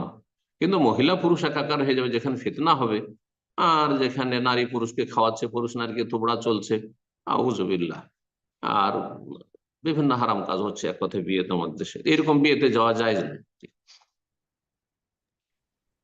প্রশ্ন করবেন মোহাম্মদ সোয়েব শেখ, আপনি প্রশ্ন করুন। আসসালামু আলাইকুম ওয়া রাহমাতুল্লাহি ওয়া বারাকাতুহু। ওয়ালাইকুম আসসালাম ওয়া রাহমাতুল্লাহি ওয়া বারাকাতুহু। জি, শেখ, আমি রিয়াদ থেকে বলছি। বলেন। আহ, পরিবারে ভাই বোন থাকতে যদি বাবা মা মারা যায়, তো ওর মধ্যে ছোট ভাই যদি রয়ে যায় বিবাহিত হতে, তো এটা বড় ভাইদের উপর বা বোনেদের উপর দায়িত্বটা কেমন আসে, এর হুকুমটা কি, আর কতটুকু দায়িত্ব এটা নিতে হয়, এটাই আমার ছোট জানার ছিল। ছোট ভাইয়ের ছোট ভাইয়ের নাবালক আছে না সাবালক হয়ে গেছে? সাবালক হয়ে গেছে। মানে লেখাপড়া মোটামুটি, আজকালকার জামায় লেখাপড়া মোটামুটি কলেজ লেভেল শেষ হয়ে গেছে? হ্যাঁ, পড়াশোনা শেষ করে সে একটা মানে কাজের মধ্যেই আছে আর কি। না, কোনো দায়িত্ব নেই, সাবালক হয়ে গেছে আজকাল মোটামুটি, উচ্চ মাধ্যমিক আর তারপরে যদি গ্রাজুয়েশন করে নেই তাহলে কাজের যোগ্য মোটামুটি হয়ে গেছে। হ্যাঁ, 18 বছর, 20 বছর, 21 বছর হয়ে গেছে, যার ফল এখন কাজ করে খাবে, কোনো ফরজ দায়িত্ব নেই। তবে এহসানের রাস্তা খোলা আছে, মুস্তাহাব কাজ করলে নাকি, বাবা থাকলে একটু দেখাশোনা করে বিয়ে শাদী দিয়ে দিত, দেখাশোনা করে অভিভাবকের মতো দেখাশোনা করে। আর আর্থিক যদি ভাইয়ের অভাব থাকে তো অন্য কোনো মুসলিমকে বিয়ে শাদীর জন্য সহযোগিতা করা খুব বড় নেকির কাজ। ওই রকম সহযোগিতা, ভাই বোনেরা সহযোগিতা, আর্থিক সহযোগিতা করে ভাইটার বিয়ে শাদী দিয়ে দিল, এটা নফল সুন্নত কাজ। বোঝা গেছে, কোনো ফরজ দায়িত্ব নয়, ফরজ দায়িত্ব নেই। ফরজ হচ্ছে বোনদের বিয়ে দেওয়া, বোন যদি থাকে আর বোনের 80 বছরও বয়স হয়ে যায় তবুও ভাইয়ের উপর ফরজ। বারাকাল্লাহ ফিক। আমিন। প্রশ্ন করবেন মাহফুজ এনাম, জি আপনি প্রশ্ন করুন। সালামু আলাইকুম শেখ। ওয়ালাইকুম আসসালাম ওয়া রাহমাতুল্লাহি ওয়া বারাকাতুহু। জি, আমি হচ্ছে বাংলাদেশ থেকে বলছি, মানে বর্তমানে আছি দুবাই প্রবাসী আর কি। তো আমি বলেন। দুবাই আসিয়া 2 মাস মতো হয়েছে। তো এখানে আসার আমি যে কোম্পানিতে আছি এখানে ওই ঈদের পরে থেকে এরকম নিয়ম করছে যে আমাদের টাকনুর নিচে কাপড় পরতে হবে বাধ্যতামূলক। হুম, মানে মোজা যাতে দেখা না যায়, আর জুতা পর্যন্ত একদম মানে নিচে পর্যন্ত যাইতে হবে এরকম ভাবে। আর আগে থেকেই তো দাড়ি তো শেভ করতে হয়, প্রতিদিন ক্লিন শেভ করতেই হয়। এখন হুম, আমি বলছিলাম যে আমি তো টাকনুর নিচে কাপড় পরি না, এটা তো ইসলামে হারাম। তো তারা কোনোভাবে মানে না, যদি বলে যে যদি টাকনুর নিচে যদি কাপড় না পরি তাহলে সেক্ষেত্রে তারা ডিউটি করতে দিবে না। আর আমাদের হুম, বাংলাদেশে তো এখন মানে ভিসাও অফ, আমি অন্য কোথাও কোম্পানিতে ইচ্ছা করলেও যাইতে পারতেছি না, বা হুম। অন্য কোনো রাস্তাও আমি খুঁজে পাইতেছি না। তো এখন সেই ক্ষেত্রে যদি এইভাবে যদি ডিউটি করি, তো সেই ক্ষেত্রে যে আমি যে মানে ইনকামটা করবো, এটা কি আমার পক্ষে কি হালাল হবে না হারাম হবে? কাজটি আপনার হারাম। কাজ এইভাবে টাকনার নিচে কাপড় রেখে জীবনযাপন করা হারাম, দাড়ি সেভ করে চাকরি রক্ষা করা হারাম কাজ। এই ক্ষেত্রে যদি আপনি নিরুপায় না হন, আর্থিক সচ্ছলতা যদি থাকে, যা খরচ খরচা করে এসছি এটা কোনো আমার জন্য ফ্যাক্টর না, আলহামদুলিল্লাহ আছে দেশে, চলে যেতে পারবো, তাহলে আপনি চাকরি ছেড়ে দিয়ে চলে যান। আর যদি দেখেন যে না, ঋণ কর্জা করে এসেছি আর এইভাবে ক্ষতিগ্রস্ত আর্থিক হলে দেশে গিয়ে আমি দাঁড়াতে পারবো না, তখন আরো পাপের রাস্তা হয়তো খুলে যাবে, গুনাহ থেকে বাঁচতে পারবো না, তাহলে আপনি ঋণ মুক্ত হয়ে যান। আর আপনি মোটামুটি আপনি এতটা ঋণ মুক্ত, এই নয় যে মোটামুটি আপনি কাজের যোগ্য হয়ে যান, না না, এইভাবে জায়েজ না, এইভাবে হারাম রোজগার জায়েজ নয়, এইভাবে হারাম কাজ করে। তো আসলে এরকম ক্ষেত্রগুলিতে চাকরি করাই জায়েজ নয়। আল্লাহকে যদি ভয় করেন তো আল্লাহর উপর ভরসা করেন, আর ঋণ মুক্ত যদি হয়ে গিয়ে থাকেন তাহলে দেশে চলে যান, বা অন্য জায়গায় কোথাও যদি ট্রান্সফার হইতে পারেন হন, না হলে আল্লাহর উপর ভরসা, আল্লাহ সব জায়গায় জায়গা দিবেন এবং রিজিক দিবেন। অফিস সময় রিজিক, দুনিয়াতে রিজিক নেই। যারা ধারণা করেছে আমাদের হাতে রিজিক রয়েছে, আমরা যা ইচ্ছা তাই বলবো, আর আমাদের হাতে রুজি রিজিক, এটা ভুল কথা। এটা ইসলামের চিন্তা চেতনা নয়, ইসলাম বুঝেই না তারা। অফিস সময় আকাশে রিজিক রয়েছে, রিজিক আকাশে রয়েছে, আপনি যেখানে যাবেন সেখানে আকাশ থেকে নামবেন সব। আল্লাহ বরকত দান করুন, আল্লাহ এসব অসৎ লোকদেরকে হেদায়েত দান করুন। জি। আমিন। তো ওস্তাদজি এখানে যে বিষয়টা হয়তো উনি আরেকটু ক্লিয়ার হতে চাচ্ছিলেন, হ্যাঁ হ্যাঁ, যতটুকু রিজিকের আমি কথা, বুঝলাম হ্যাঁ যে রিজিকের রিজিকের কথা বিষয়। বলছেন। রিজিক হারাম কেন? দেখেন, রিজিকটা হচ্ছে আপনি কাজটা, রিজিকটা আপনাকে যে বেতনটা দিচ্ছে কিসের ওপর? আপনারটা আপনার নিচে কাপড় পরার ওপর দেয় না, আপনার দাড়ি শেভের ওপর দেয় না, যে দাড়ি শেভ করলে আপনাকে এত বেতন দিচ্ছি, আর আমি আপনার নিচে কাপড় পরছেন সেজন্য বেতন দিচ্ছি। আপনাকে বেতন দিচ্ছে আপনার ডিউটিটা করার জন্য। তো আপনি যে কাজটি করছেন সেটা যদি হালাল হয় তাহলে রিজিক আপনার হালাল। কিন্তু আপনি প্রতিদিন গুনহাগার, আপনার নিচে কাপড় পরার জন্য কাবিরা গুনাহ করছেন। আপনি দাড়ি মুন্ড করার জন্য, দাড়ি সেভ করার জন্য প্রতিদিন গুনহাগার, সবসময় গুনহাগার। তো এই দুই গুনাহ থেকে, আর এরকম আরো যদি নারী পুরুষ একাকার হয়ে কাজ করতে হচ্ছে, তৃতীয় গুনাহ, তাহলে এইসব গুনাহ থেকে বাঁচার জন্য আপনি এসব নাপাক পরিবেশ থেকে সরে যাবেন আপনি। এই হচ্ছে কথা। যেহেতু দিক হচ্ছে আলাদা আলাদা, রোজির দিকটি সম্পর্ক হচ্ছে তার কাজের ধরনের উপর। কাজটা কি? তার কাজটা যদি জায়েজ হয় তাহলে রুজিটা তার হালাল, কিন্তু সে গুনাহগার সবসময়, কিন্তু এই পাপগুলি করার কারণে। বারাকাল্লাহ ফিক। আমিন।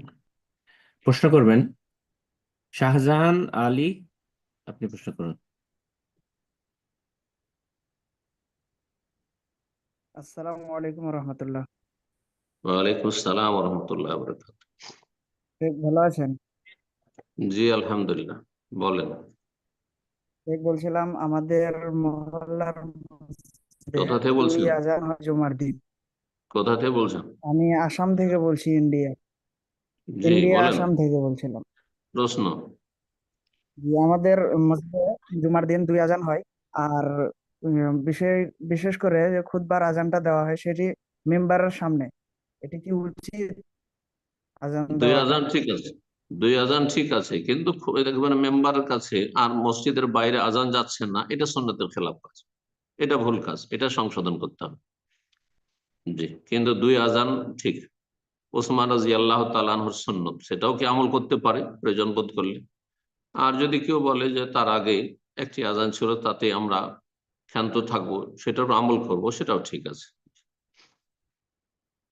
বেদাত বলার কোনো অবকাশ নেই, যারা বেদাত বলে তারাই বেদাত, বেদাত নয়। জাযাকাল্লাহ খায়ের। তো যে উস্তাদজি, তাহলে আপনি বলছেন যে দ্বিতীয় আজান তারা যেটা দেয় এটা মাইকে হওয়া উচিত, মানে ভিতরে না, হ্যাঁ যেন হ্যাঁ, বাইরে অবশ্যই। যায়। আজানের উদ্দেশ্য কি? আজানের উদ্দেশ্য বাইরের লোককে জানানো, মুসল্লিদেরকে জানানো নয়। আজান মানে তো জ্ঞাত করা। আজানের শাব্দিক অর্থ আল এলাম, মানে ঘোষণা করা। ঘোষণা করছেন এই জিকিরের বাক্যগুলির মাধ্যমে, আল্লাহু আকবার আল্লাহু আকবার করে। জি, সুতরাং এই আজান মাইকে হইতে হবে, বাইরের লোক শুনতে হবে। আর যদি আজান মসজিদের মধ্যে থেকে যায়, যে হানাফি সমাজে যে আজান হচ্ছে একবারে মেম্বারের নিচে খানে, মসজিদের একামতের মতো, মসজিদের বাইরে সাউন্ড যায় না, জায়েজ না, এটা বেদাত, এটিও বেদাত। কিন্তু জাযাকাল্লাহ দুই খায়ের। আজান বেদাত নয়। জি। জি, এ পর্যায়ে প্রশ্ন করবেন বাচ্চু এস কে, আপনি প্রশ্ন করুন। আসসালামু আলাইকুম রাহমাতুল্লাহ। ওয়ালাইকুম আসসালাম ওয়া রাহমাতুল্লাহি ওয়া বারাকাতুহু। জি।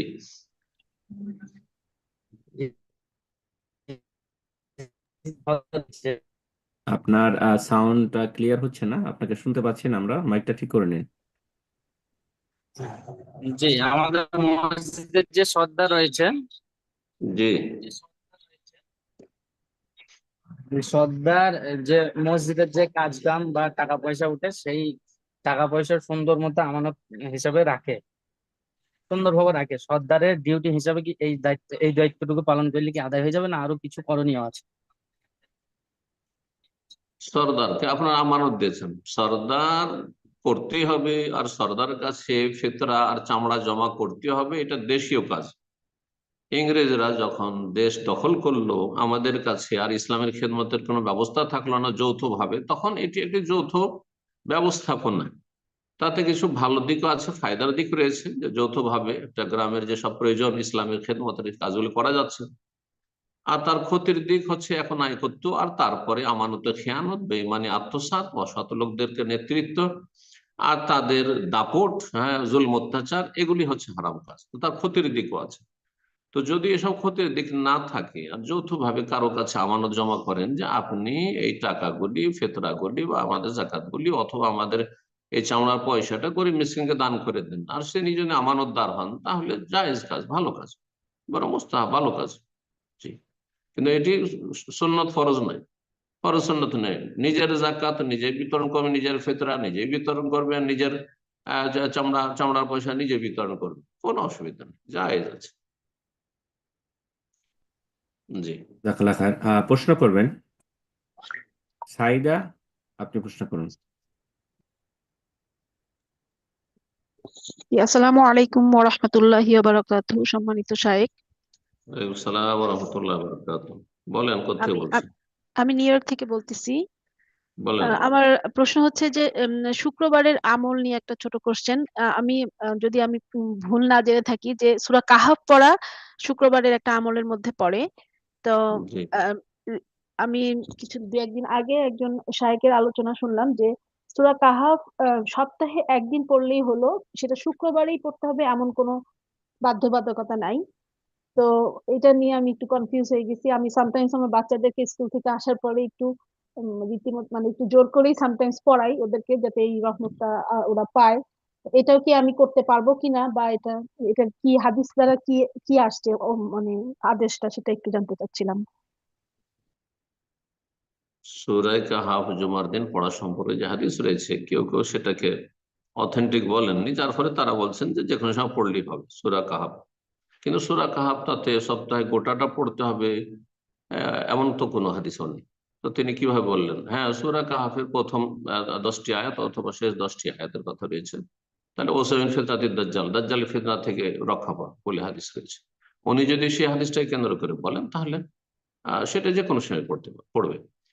আর সূরা কাহফ পড়ার মর্মে যে হাদিসটি রয়েছে, অনেকে সেই হাদিসটাকে আমলযোগ্য বলেছেন, সহি বলেছেন। সুতরাং তারপর আমল করবেন, কিন্তু সেটা নফল হিসেবে আমল করবেন। আপনি জোর করে বাচ্চাদেরকে পড়াচ্ছেন, এটা ফরজ করে দিচ্ছেন আপনি, না, এটা করবেন না।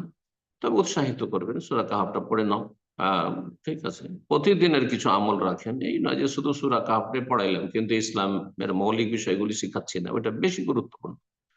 তো বাচ্চাদের অবস্থা বুঝে ব্যবস্থা করবেন।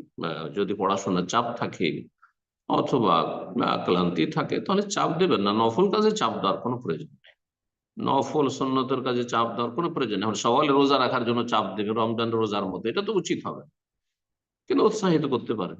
কিন্তু রমজান রোজা না, বাচ্চা বড় হয়েছে, এখন ট্রেনিং করাইতে হবে, 10 বছর বয়স হয়েছে, তাহলে ট্রেনিং করান থাকে। জি, যাতে করে 14-15 বছর সাবালক হয়ে গেলে রোজা আর না ছাড়ে, সিয়াম না ছাড়ে। এইভাবে ফরজ গুলিকে ফরজের মতো করে গুরুত্ব দেবেন, আর নফল গুলি নফলের মতো করতে পারলে ভালো, না করলে কোনো অসুবিধা নেই।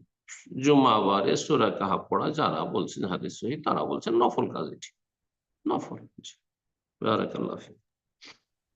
আমিন। প্রশ্ন করবেন সাবির, আপনি প্রশ্ন করুন।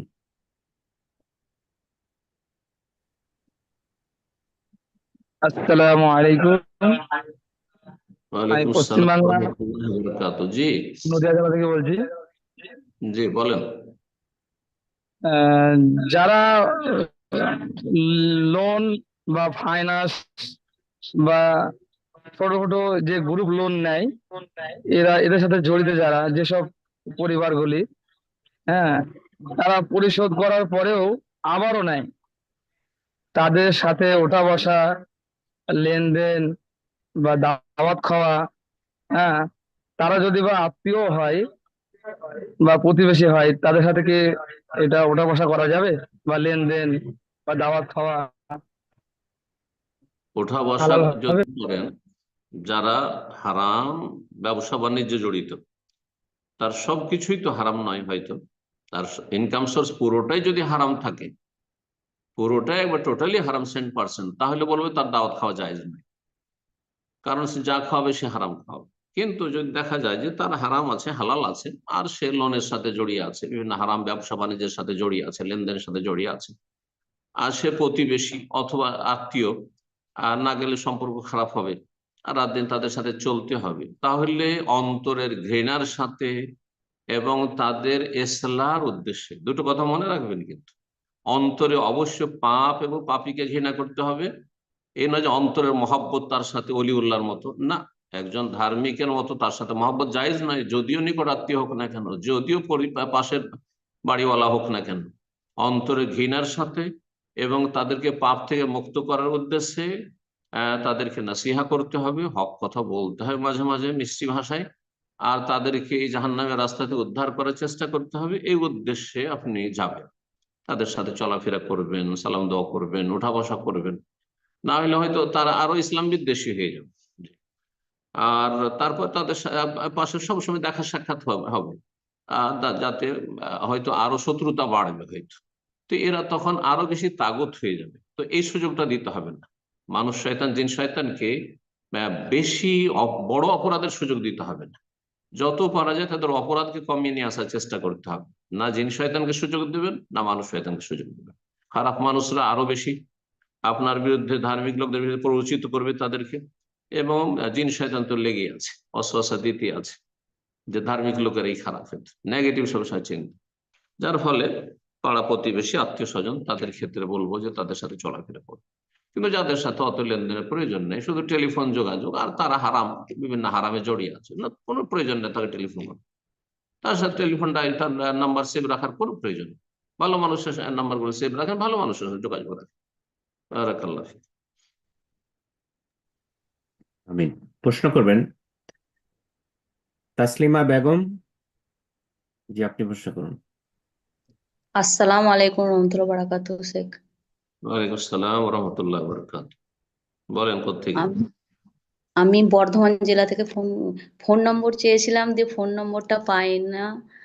আর ও, একটা প্রশ্ন, আপনি ওই যে নাম্বারটা এর কাছে, একরাম ভাইয়ের কাছে নিয়ে নেন। উনি বলছিলেন পরে যে আপনার নাম্বার রাখতে ভুলে গেছেন, উনি আর খেয়ালও করেননি। তো আশা করি আজকে খেয়াল করবেন, আপনাকে নাম্বার দিয়ে দিবেন। জি, আমি এইভাবে ইনশাল্লাহ প্রোগ্রাম শেষে আমার আমাদের সাথে নাম্বারটা অনেক ভাই বলবো। বোনেরা আছেন, যদি এভাবে আমভাবে নাম্বার দিয়ে দেওয়া হয় তাহলে তো সবসময় আমাদের ঘুম হারাম করে দিবে। আমাদের হ্যাঁ 24 সেটা ঘন্টা তো কল আসবে, সাইলেন্টই না, রাখতে হবে, কারণ সেটা সারা আমি দুনিয়া বুঝতে থেকে কোনো জায়গায় রাত থাকে তো দিন থাকে, আমার ঘুমাবার সময় ওদের দিন থাকে, তো ফোন দিতেই থাকে। তো যার ফলে না। তো আপনি ফোনে ওনার কাছে কথা নিয়ে বলা নেন। যাবে, ফোনে কথা বলা যাবে না হোয়াটসঅ্যাপে মেসেজ করতে হবে? অসুবিধা নেই, হোয়াটসঅ্যাপ মেসেজ দিয়ে সবচেয়ে ভালো। এই সময় কারণ সবসময় হয়তো ফ্রি থাকে না, তো হোয়াটসঅ্যাপে মেসেজটা চলে আসলে উত্তর দিয়ে দেবো ইনশাল্লাহ। রেকর্ড করে মেসেজ দেবো না লিখে? কোনো অসুবিধা নেই, লিখে দেন, রেকর্ড করে দেন, যেটা সুবিধা হয়, কোনো সমস্যা নেই। ঠিক আছে। আমার প্রশ্ন ছিল যে এর আগের সপ্তাহে, তার আগের সপ্তাহে যে একটা মহিলা ফোন করে বলল যে নামাজের আগে, নামাজ মানে মেয়ে ছেলেরা তো আমরা বাড়িতেই পড়ি, তো একামত দিতে হবে। দিয়ে একামত মানে আমরা আল্লাহু আকবর বলে আমি শুরু করি, আপনি বলেন মনে মনে ভেবে নিনই হলো যে আমি ওয়াক্তের নামাজ পড়তে যাচ্ছি উজু করার সময়, সেটাই তো হ্যাঁ, নিয়ত। হ্যাঁ, হ্যাঁ, আমি নামাজের কথা বলবো সময় নিয়ত হচ্ছে, তারপর দাঁড়াচ্ছেন আপনি মেহরাবে বা মুসাল্লাতে যায় নামাজে, তখন তো আপনার নিয়ত হচ্ছে আপনি সুন্নত পড়ছেন না ফরজ পড়ছেন। হ্যাঁ, ওর ওইটাই। জন্য এক সেকেন্ড স্থির হইতে হবে, আর তারপর চিন্তা করতে হবে, কোনো প্রয়োজন নেই। জি, আর মুখে উচ্চারণ হবে না। আর মাঝে মাঝে কি হয় যে সালাম ফিরে নি ভুলে, মানে দরুদ শরীফ গুলো পড়া হয় না, তার ভুলে সালাম ফিরে নি, তাহলে কি হবে? আবার গোটা নামাজটা আবার প্রথম থেকে শুরু করতে হবে? আত্মাহাত ফরজ, আর দুরুদ অনেকের কাছে ফরজ ওয়াজিব, কিন্তু যেহেতু মাসলা ইখতিলাফ রয়েছে, যদি ভুলে গিয়ে থাকেন তো ইনশাল্লাহ নামাজ হয়ে যাবে, কারণ অনেক ওলামাদের কাছে দুরুদ পড়া সুন্নাত। তো মাসলায় যেহেতু দ্বিমত রয়েছে আর ভুলে গেছেন, হ্যাঁ, তো তারপরেও যদি ওখানে মজলিসে বসে থাকেন, আপনি ধরেন সালাম ফিরে দিয়েছেন আর মনে হয়েছে দুরুদ পড়েনি, তাহলে আবার দুরুদ পড়ে নিয়ে আর তারপরে তখন সহজ সিজদা করে সালাম ফিরে করছি।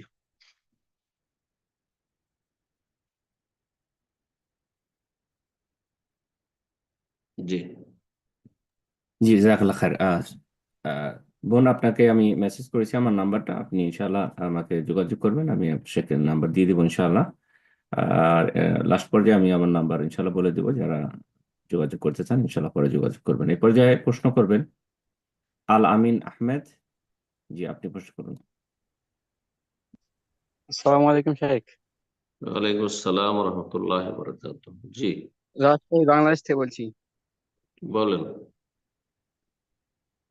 আমার প্রশ্নটা হলো, নগদ মোহরানায় বিবাহের পরে শ্বশুর পক্ষ থেকে তাদের ইচ্ছাকৃতভাবে, ঠিক আছে, হুম। কি- কিছু একটা গরু অথবা কিছুটা টাকা দেয়। হুম। কিন্তু পরবর্তীতে মেয়েটির মানে দিনদার পরেজগার না হয়, আমাদের সাথে মেলে না। তো হুম। উনি 1 বছর পরে তালাক পায়, যে এসে আমাকে তালাক দাও, আমাকে তালাক দাও। তো এই এক পর্যায়ে ছেলেটা মনে করেন যে তালাক দিতে বাধ্য হয়, তালাক দিয়ে দেয়। তো এই পরবর্তীতে তালাকের পরে ওই শ্বশুর পক্ষ থেকে ওই টাকাটা যদি ওনারা ফেরত চায়, তো ওই টাকাটা কি দেওয়া লাগবে কিনা? দেখেন, প্রথম কথা, যদি তারা গরু দিয়ে থাকে অথবা টাকা দিয়ে থাকে, হ্যাঁ, বিয়ের প্রথা অনুযায়ী, কুপ্রথা অনুযায়ী যে আমার জামাইকে গরু দিতে হবে। যেমন বাংলাদেশে বিভিন্ন জায়গায় নাকি, জানি না পশ্চিমবঙ্গেও থাকতে পারে, দক্ষিণবঙ্গে, আমাদের সেটা আহলে হাদিস এলাকায় নেই আমাদের দিকে, কিন্তু বেদাতি সমাজে থাকতে পারে যে আপনার ঈদ উল আজহাতে আপনার কোরবানির গরু দিতে হবে, হ্যাঁ, বা কোরবানি খাসি দিতে হবে, দামি দামি গরু দিয়ে পাঠাইতে হবে মেয়ের শ্বশুর বাড়িতে, জামাইয়ের বাড়িতে। তারপরে আপনার এই ঈদ উল ফিতরে নাকি বিভিন্ন সেমই আর খাবার দাবার কত কি দিয়ে পাঠাইতে হবে, জানি না আরো কি কি বলছিল আমাদের ভাইরা। তো এসব যদি প্রথা থেকে থাকে, কুপ্রথা, তো এগুলো হারাম প্রথা।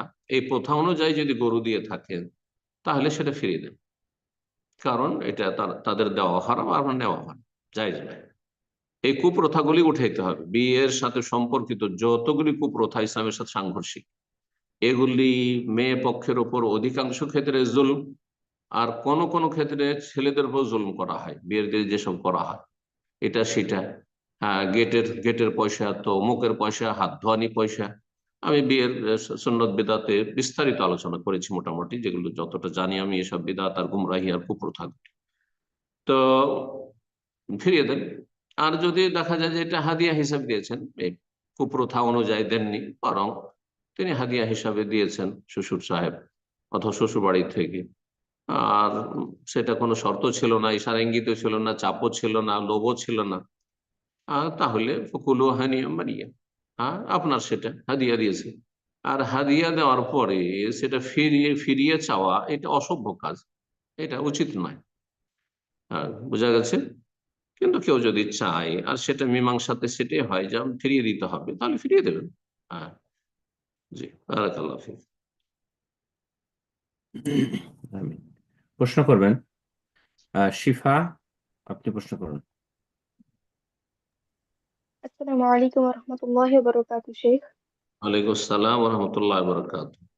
শেখ আমি লন্ডন থেকে বলছি। শেখ, কেউ যদি মেহেদি দিতে আসে কিন্তু হাত যদি সে না ঢাকে, তাকে কি মেহেদি দিয়ে দেওয়া জায়েজ হবে? আর কেউ যদি অনুষ্ঠানে যাওয়ার জন্য, যেখানে ছেলে মেয়ে মানে কোনো থাকে না, বাধা থাকে না, সেখানে যদি যাওয়ার জন্য মেকআপ করতে আসে, তাহলে কি তাকে কথা মেকআপ করতে ক্লিয়ার হবে? আসছে না। মেহেদি হাতে দিয়ে হাত ঢাকছে না, জি বাইরে জি, তাকে ঘোরাফেরা কি, করে, জি জি, তাকে বেগানা কি পুরুষের মেহেদি, সামনে, জি না, জায়েজ নয়, হারাম, গুনাহগার। জি, সে তাকে, অন্যকে, যুবকদেরকে আকৃষ্ট করছে, পুরুষদেরকে আকৃষ্ট করছে। হ্যাঁ, নবী সাল্লাল্লাহু আলাইহি ওয়াসাল্লাম বলেছেন নিসাউন, হ্যাঁ, কাসিয়াতুন আরিয়াতুন মুমিলাতুন মাইলাতুন রুউসুহুন্না কাসনামাতিল বুখতিল মাইলাত লা ইয়াদখুলনাল জান্নাহ ওয়া লা ইয়াজিদনা রিহাহা। সহিহ মুসলিমের হাদিস। কিছু মহিলার এমন আসবে যে যারা বস্ত্র পরিধান করেও বিবস্ত্র থাকবে, কাপড় থাকবে পাতলা অথবা টাইট কাপড়, যাতে বিবস্ত্র থাকবে, বস্ত্র পরেও। আর মুমিলাতুন মায়া, নিজে আকৃষ্ট করবে আর অন্যের দিকে সে আকৃষ্ট হবে, নিজেও আকৃষ্ট হবে আর অন্যদেরকে আকৃষ্ট করবে। তো যারা মেহেদি হাতে লাগিয়ে হাত খুলে নন মাহারামদের সামনে চলাফেরা করছে রাস্তাঘাটে, অথবা বাড়িতে নন মাহারাম রয়েছে, দেবর ভাসুর রয়েছে, অথবা দুলাভাই তাদের সামনে, তাহলে তারা অন্যকে আকৃষ্ট করছে। হ্যাঁ, তাদের সম্পর্কে নবী সাল্লাল্লাহু আলাইহি ওয়াসাল্লাম লায়াদ খুলনা জান্নাহ, এরা জান্নাতে যাবে না, ওয়ালা ইয়াজরা রিহা, জান্নাতের সুগন্ধি পর্যন্ত পাবে না। জি, আল্লাহ হেদায়েত দান করুন। জি। জাযাকাল্লাহু খাইরান শেখ। বারাকাল্লাহ ফিক। প্রশ্ন করবেন সাবা 4432। জি, আপনি প্রশ্ন করুন।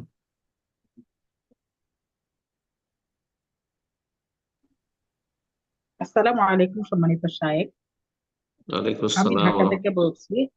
জি বলেন।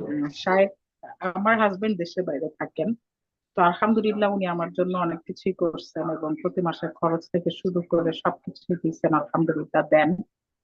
তো উনি আমাকে সময় দেন না। আমি ওনাকে বিয়ের সময় বলছিলাম যে আপনি আমাকে সময় দিবেন, আমার সময়টা জরুরি। তো তারপর দেখা গেছে যে উনি বিয়ের পর থেকে একটু সময় দিতেন, কিন্তু এখন আর সময় দিতে চান না। তো আমি দেখা যায় যে আমাদের এটা নিয়ে অনেক মানে সব সময় দেখা যায় যে আমাদের মনোমালিন্য, তারপর ভুল বুঝাবুঝি এগুলো হয়েই যাচ্ছে। আর উনি আমার জন্য চেষ্টা করতেছেন ইউএসএ যাওয়ার জন্য, বাট তারপরে দেখা যাচ্ছে অনেক সমস্যা হচ্ছে, হচ্ছে না এরকম। তো এদিকে আমাদের দেখা যায় যে কথাও হয় না সেরকম। তো এখন আমি যদি ওনার কাছে সময় চাই, তাহলে কি এটা কি জুলুম করা হবে নাকি এটা আমার অধিকার? একটু জানাবেন না, ইনশাআল্লাহ। সে জুলুম করছে, সময় দিচ্ছে না। যেমন ভরণ পোষণ দেওয়া ফরজ, তেমন স্ত্রীকে সময় দেওয়া ফরজ, আর স্ত্রী স্বামীকে সময় দেবে এটাও ফরজ। এটা বুনিয়াদি হক, হ্যাঁ, ন্যায্য অধিকার, ফরজ হক। সময় না দিবে, স্বামী স্ত্রীকে সময় দিচ্ছে না, স্ত্রী স্বামীকে সময় দিচ্ছে না, যদি এমন পরিস্থিতি হয় তাহলে কি হক আদায় করবে? হ্যাঁ, ওয়ালাহুন্না মিসলুল্লাযী আলাইহিন্না বিল মারুফ। জি, তোমার যেমন অধিকার রয়েছে স্ত্রীর ওপর, তেমন তাদের অধিকার রয়েছে তোমাদের উপর। আল্লাহ বলছেন বিল মারুফ, যথাযথ, যেমনটা স্বাভাবিক, যেমনটা হয়ে থাকে। সময় দেওয়া মানে 24 ঘন্টাতে আপনাকে 16 ঘন্টা সময় দিতে এমনটা না, কিন্তু 24 ঘন্টাতে 2-4 ঘন্টা সময় দিতে হবে। দিনে সকাল বিকাল 2 বার একটু সময় দিতে হবে, খোঁজ খবর নিতে হবে। বোঝা গেছে না? আর বাইরে শুধু টাকা পয়সা ইনকাম করে বেড়াচ্ছে, আর আসার পরে লম্বা হয়ে ঘুমিয়ে গেল, স্ত্রীর সাথে কথাও বললো না, সকালেও কোনো কথা নেই। সকালে স্ত্রী ঘুমিয়ে আছে, বাইরে বেরিয়ে গেল, সন্ধ্যা আসলো, তখন আসার পরে খেয়ে দিয়ে লম্বা হয়ে নাক ডাকা শুরু করলো। এটা মোটেই জায়েজ না, এই লাইফ মোটেই জায়েজ না। এটা ইসলামিক লাইফ নয়, হারাম। জি, বারাকাল্লাহ ফিক। আল্লাহ তৌফিক দান করুন। হক আদায় করছে না, সে ফরজ ত্যাগ করছে, সে গুনাহগার, সে জালেম। আপনি যদি চান, ভালোভাবে চাইবেন, হক যদি আদায় না করে, তাহলে হয় সাবর করে থাকবেন, আপনি ধৈর্য ধারণ করবেন, আর না হলে আপনার জন্য অবকাশ আছে, শরীয়তে ছাড় আছে। এই ক্ষেত্রে খোলা চাইলে গুনাহ হবে না, খোলা চাওয়ার অধিকার আছে, কারণ আপনি ন্যায্য অধিকার পাচ্ছেন না। কারণ মানুষ যখন সময় না পায়, তখন গুনাহ থেকে বাঁচতে পারে না, পুরুষ হোক আর নারী হোক। একজন পুরুষ যদি স্ত্রীর কাছে সময় না পায়, তাহলে তার পাপের আশঙ্কা আছে, হ্যাঁ, পরকীয়ায় লিপ্ত হওয়ার আশঙ্কা আছে। ঠিক ওই রকম একজন মেয়ে যখন তার স্বামী থেকে, স্ত্রী যখন সময় না পাবে, তখন পরকীয়া প্রেমে লিপ্ত হওয়ার আশঙ্কা আছে, ফিতনা।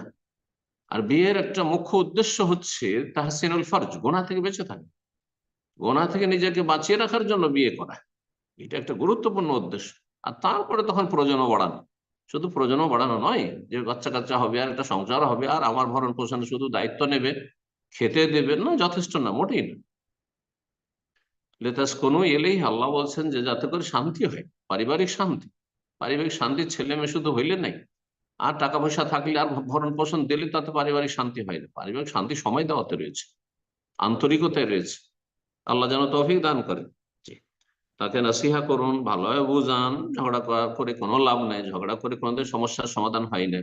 নিজে বুঝিয়ে না পারেন, তাহলে তৃতীয় পক্ষকে দিয়ে বোঝান, তাতেও যদি না হয়, তাহলে আপনার সামনে অপশন খোলা আছে। হয় ধৈর্য ধারণ করে দুনিয়ারে কয়েকটা দিন থাকেন, আল্লাহ উত্তম প্রতিদান দেবেন ছেলে মেয়েদের স্বার্থে, আর এই আপনার সম্পর্কটা রক্ষার স্বার্থে। আর যদি মনে করে যে না, থাকবো না, তাহলে আপনার অধিকার রয়েছে। বারাকাল্লাহ ফিক। আল্লাহ হিদায়াত দান করুন। আমিন।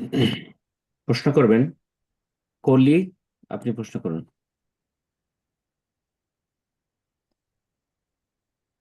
জি, কলি, আপনি প্রশ্ন করুন। আইফোন 3 কলি। জি, আপনার ফোনটা আনমিউট হয়েছিল, আবারও মিউট করেছেন। জি, প্রশ্ন করুন। আসসালামু আলাইকুম। ওয়ালাইকুম আসসালাম ওয়া রাহমাতুল্লাহি ওয়া বারাকাতুহু। জি, আমি নিউ ইয়র্ক থেকে। জি বলেন। ভাইয়া, আমার কোশ্চেন, আমি অনেকদিন আগে আপনার একটা বক্তব্য থেকে শুনেছিলাম যে সূরা আল বাকারা এভরিডে পড়ার একটা ফজিলত। এবং হাসরের ময়দানে আল বাকারা তার বাদানের মধ্যে লিপ্ত থাকবে যতক্ষণ আল্লাহ তাআলা তাকে ক্ষমা না করে। এবং একই সাথে আমার কোশ্চেন, যখন এই আল বাকারা মুখস্থ থাকি, সে যদি নামাজের মাধ্যমে পড়ে তাহলে কি তার এটা নামাজের বাইরে পড়তে হবে? আর না না, কিছু হবে না, পড়লেই হলো। নামাজের মধ্যে পড়েন, অথবা নামাজের বাইরে পড়েন। হ্যাঁ, সূরা বাকারা নিয়মিত বাড়িতে পাঠ হলে শয়তান অনিষ্ট হতে বেঁচে থাকবেন, শয়তান পলায়ন করবে, এবং আখিরাতে সূরা বাকারা আলে ইমরান সুপারিশ করবে, হাদিস রয়েছে। জি। ভাইয়া, তো নামাজের মধ্যে দীর্ঘ আয়াত পড়ার কি স্পেশাল কোনো ফজিলত আছে? দীর্ঘ আয়াত, লম্বা আয়াত? লম্বায় যত লম্বা করবেন তত ভালো, নফল কাজ, ফরজ নাই।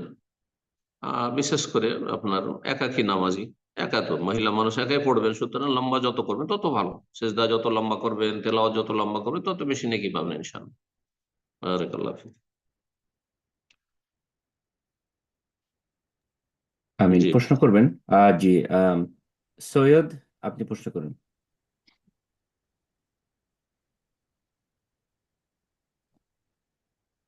জি সৈয়দ, জি আপনার ফোন আনমিউট হয়েছে, প্রশ্ন করুন। আসসালামু আলাইকুম। ওয়ালাইকুম আসসালাম ওয়া রাহমাতুল্লাহি ওয়া বারাকাতুহু। জি। শেখ, আমার দুইটা প্রশ্ন, আমাকে দুইটা প্রশ্ন করতে পারবো? একটা আমাদের টাইম শেষ হচ্ছে, আজান হয়ে গেছে, সুতরাং একটা প্রশ্ন করলে ভালো, সামনের সপ্তাহে করবে আরেকটা। যে আমি ওই যে একটা মাসালার সুবিধার্থে আর কি সহি আকিদায় আসছি, এখন আমার ভয় হইতেছে কি আমি কি মুশরিক হয়ে যাইতেছি কেন? কিনা, কেন আমি ভয় যদি হবে? কেন ভয় হবে? আমার ভয় হইতেছে আমি যদি এই অবস্থায় মারা যাই আমার ঈমান আছে কিনা, বা আমার জন্য জান্নাত হারাম হয়ে যাবে কিনা। শয়তান ওয়াসওয়াসা দিচ্ছে, শয়তান ভুরুক্ষেপ করতে হবে না। তহিদ সুন্নতে এসেছো, ব্যাস তহিদ সুন্নতের উপর থাকো, শিরক বিদআত থেকে বেঁচে থাকো, ভালো আমল করো, 5 ওয়াক্ত ফরজ সালাত পড়বে। আমার আসলে আলমার সালাত খামসা, ঈমান 5 ওয়াক্ত আছে নামাজ কিনা। পড়বে। হ্যাঁ, ওয়াহাসানাত ফারজাহা, লজ্জা স্থানের হেফাজত করবে, আর পাক পবিত্র জীবন যাপন করবে, ব্যাস জান্নাতে যাবে ইনশাআল্লাহ, রমজান মাসে রোজা রাখলে, ব্যাস। জি।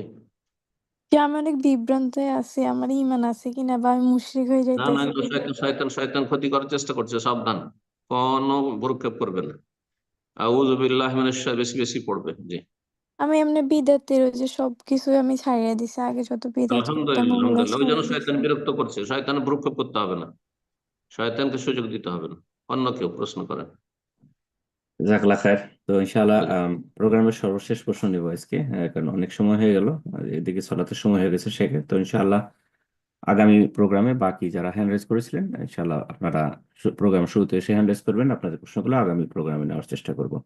প্রশ্ন করবেন জেনিফা আলম। জেনিফা আলম, জি আপনি প্রশ্ন করুন।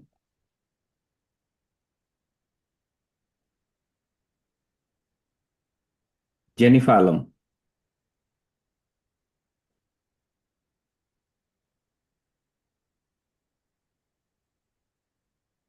যে আমাদের হাতে সময় খুব কম। জি। তো আমরা আরেকজনকে সুযোগ করে দিই।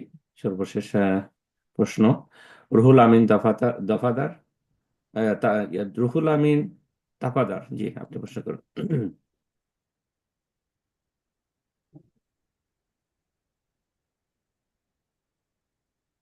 জি, ফোনটা আনমিউট করে নিন, প্রশ্ন করুন। রুহুল আমিন তফাদার। জি। আসসালামু আলাইকুম শেখ। ওয়ালাইকুম আসসালাম ওয়া রাহমাতুল্লাহি ওয়া বারাকাতুহু। জি বলেন। শেখ, আমি আয়ারল্যান্ড থেকে ফোন দিচ্ছিলাম। বলেন বলেন, মাশাআল্লাহ। আমার একটু নসিহাত দরকার আপনার। আমি যেখানে আছি ওখানে আপনার হানাফি বেদাতি মসজিদ, তো আমরা যখন রাফায়াদিন করি জুড়ে আমিন বলি, পায়ের সাথে পা লাগাই, ওরা আমাদের সাথে মানে খুব খারাপ আচরণ করে, মানে অনেক সময় কটু কথা বলে।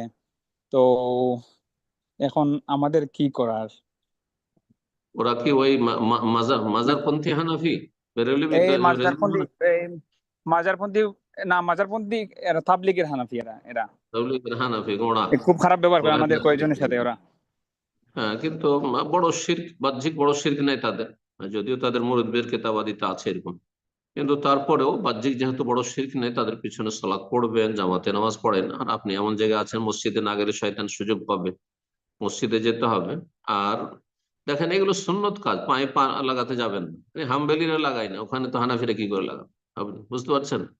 সুতরাং পায়ে পা লাগানো মুস্তাহাব কাজ, সুন্নত কাজ, নাই লাগাই নামাজ পড়েন। আপনি রফায়দান করলে গায়ের জ্বালা, একটু সুন্নতটা স্থগিত রাখেন, শাহ ওলিউল্লাহ মুহাদ্দিস দেহলভির মতো, হ্যাঁ, যখন মযহাবী গোঁড়ামি তুঙ্গে ছিল মোগল আমলে, তো তিনি এত বড় আলেম হয়ে পারেননি দিল্লিতে, হ্যাঁ, বুঝতে পেরেছেন, এত বড় মুহাদ্দিস হয়ে। তো আপনি ওই পরিস্থিতিতে আছেন, ইনশাআল্লাহ নেকি পেয়ে যাবেন।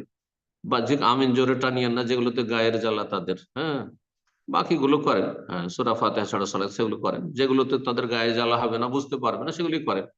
আর সালাম ফেরার পরে জিকির আজকার করতে থাকেন। আর যদি হাত ওঠে তো হায়কে হিকমা করেন, নিজে দোয়া করতে থাকেন। তার দোয়াতে, বেদাতি দোয়াতে আমিন আমিন বলিয়েন না, আপনি নিজে দোয়া করতে থাকেন। এভাবে চলার চেষ্টা করেন। জি। আল্লাহ তৌফিক দান করুন। আমিন, আমিন। জাযাকাল্লাহ খায়ের শেখ। তো আজকে ইনশাআল্লাহ এখানে শেষ করে যাক ইনশাআল্লাহ। হাইয়াকাল্লাহ আল্লাহ শেখ। আপনাদের জাযায় খায়ের দান করুন। আর আল্লাহ রাব্বুল আলামিন আমাদের সকলকে ভালো রাখুন। যেসব ভাই বোনেরা থাকলেন আমাদের সাথে, আল্লাহ তাদের নেক আমলগুলি কবুল করুন। এলমে, আমলে, দাওয়াতে, দিনে, দুনিয়া সবকিছুতে আল্লাহ বরকত দান করুন। ছেলে মেয়েতে আল্লাহ বরকত দান করুন। সমস্ত অনিষ্ট বালা মুসিবত আল্লাহ হেফাজতে রাখুন। ربنا ظلمنا أنفسنا وإن لم تغفر لنا وترحمنا لنكونن من الخاسرين. ربنا هب لنا من أزواجنا وذرياتنا قرة أعين واجعلنا للمتقين إماما. ربنا تقبل منا إنك أنت السميع العليم وتب علينا إنك أنت التواب الرحيم. سبحان ربك رب العزة عما يصفون وسلام على المرسلين والحمد لله رب العالمين.